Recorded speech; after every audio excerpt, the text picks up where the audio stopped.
ವಿರಾಜಪೇಟೆಯ ಗೌರಿಕೆರೆಯ ತಡೆಗೋಡೆ ಕುಸಿದು ಮನೆಯೊಂದಕ್ಕೆ ಹಾನಿ ಸಂಭವಿಸಿ 3 ವಾರಗಳೇ ಕಳೆದರೂ ಅಧಿಕಾರಿಗಳು ಸ್ಥಳ ಪರಿಶೀಲನೆ ನಡೆಸಿಲ್ಲ.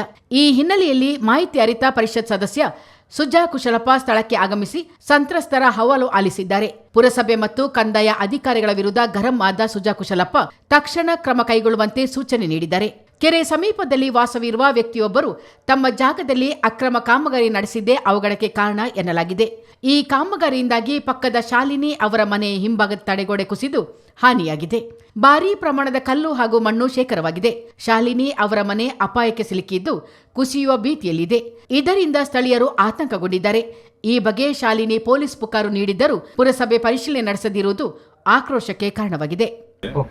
ಮತ್ತೆ ಅಲ್ಲಿಂದ ಯಾರು ತಗೊಂಡಿದ್ದಾರೆ ಟ್ರಾನ್ಸ್ಫರ್ ಆಗದಿದ್ರೆ ಇಬ್ಬರಾಳ ಮೇಲೆ ಆಕ್ಷನ್ ಯಾವುದು ಬ್ಲಾಸ್ಟಿಂಗ್ ಪರ್ಮಿಷನ್ ಹೇಳಿದ್ದೀನಿ. ಕಂಪ್ಲೇಂಟ್ ಅಲ್ಲಿ ಮುನ್ಸಿಪಾಲಿಟಿ ಒಂದು ಕೊಡಬೇಕು, ಇವರೊಂದು ಕೊಟ್ಟಿದ್ದಾರೆ. ಅದೇ ಈಗ ಆಲ್ರೆಡಿ ಸುಜಾ ಕುಶಲಪ್ಪ ಅವರು ಮಾತಾಡ್ತಾರೆ. ಸಂದೀಪ್ ನಮಸ್ತೆ ಸಂದೀಪ್ ಅವರೇ, ಈಗ ವಿರಾಜಪೇಟೆಯಲ್ಲಿ ನಾ ಒಂದು 5 ದಿವಸದ ಹಿಂದೆ ಐತಿ ಗೌರಿಕೆರೆಯಲ್ಲಿ ಇದಾಕೆಲ್ಲ ಗೋಡೆಗಳೆಲ್ಲ ಕುಸಿದೋಯ್ತಲ್ಲ, ಎಂತ ಮಾಡಿದ್ದಾರೆ ಪರಿಸ್ಥಿತಿಯನ್ನು ಅವಲೋಕಿಸಿದ ಎಂಎಲ್ಸಿ ಸುಜಾ ಕುಶಲಪ್ಪ ಕೂಡಲೇ ಕ್ರಮ ವಹಿಸುವಂತೆ ಅಧಿಕಾರಿಗಳಿಗೆ ಸೂಚನೆ ನೀಡಿದರು. ತಕ್ಷಣ ಸ್ಥಳ ಪರಿಶೀಲಿಸಿ ವರದಿ ನೀಡುವಂತೆ ಗಣಿ ಮತ್ತು ಭೂ ವಿಜ್ಞಾನ ಅಧಿಕಾರಿಗಳಿಗೆ ಸೂಚಿಸಿದ ಸುಜಾ ಕುಶಲಪ್ಪ ಸಂತ್ರಸ್ತ ಕುಟುಂಬಕ್ಕೆ ನ್ಯಾಯ ಒದಗಿಸಲು ತಹಶೀಲ್ದಾರರಿಗೆ ಸೂಚಿಸಿದ್ದಾರೆ. ಮನೆಯ ಸುತ್ತಮುತ್ತಲಲ್ಲಿ ಇಲೀಗಲ್ ಆಗಿ ಬ್ಲಾಸ್ಟ್ ಮಾಡಿದ್ದಾರೆ. ಬ್ಲಾಸ್ಟ್ ಮಾಡಿ ಯಾರು ಮನೆಯವರ ಮಾಲೀಕರು ಇಲ್ಲಿ ಇರಲಿಲ್ಲ, ಅವರ ಹೊರಗಡೆ ಹೋಗಿದ್ರು. 2 ತಿಂಗಳು 6 ತಿಂಗಳು ಹೊರಗಡೆ ಇದ್ದರು. ಆ ಟೈಮಲ್ಲಿ ಪಕ್ಕದ ಮನೆಯವರು ಯಾವುದು ಇಲೀಗಲ್ ಆಗಿ ಕಲ್ಲು ಬ್ಲಾಸ್ಟ್ ಮಾಡಿ ಕಿವಿದು ಇವತ್ತು ಮನೆಗೆ 2 ಮನೆಗೆ ಡ್ಯಾಮೇಜ್ ಆಗಿದೆ.